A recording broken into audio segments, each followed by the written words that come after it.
रेल्वेने प्रवाशांसाठी एक दिलासादायक निर्णय घेतला आहे. उधना सुभेदारगंज विशेष रेल्वेला पुन्हा मुदतवाढ देण्यात आली आहे. त्यामुळे गुजरात, महाराष्ट्र आणि उत्तर प्रदेश दरम्यान प्रवास करणाऱ्या हजारो प्रवाशांची मोठी सोय होणार आहे.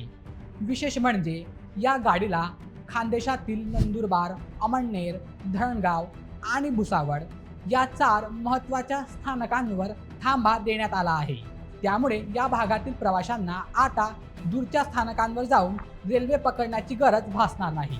पश्चिम रेल्वेने वाढती प्रवासी संख्या आणि मागणी लक्षात घेऊन या विशेष गाडीची सेवा पुढे सुरू ठेवण्याचा निर्णय घेतला आहे.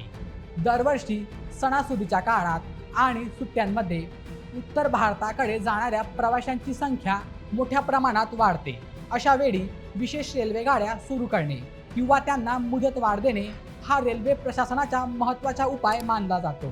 त्यामुळे प्रवाशांवरील ताण कमी होण्यास मदत होते. तसेच वेटिंग लिस्टची समस्याही काही प्रमाणात कमी होते. तर मित्रांनो, या संपूर्ण प्रकरणावर तुम्हाला काय वाटतं? अशा विशेष रेल्वे गाड्यांना कायमस्वरूपी सुरू ठेवायला हवं का? आणि खानदेशातील आणखी कोणत्या स्थानकांवर या गाडीला थांबा मिळायला हवा? तुमचं मत आम्हाला कमेंट करून नक्की सांगा.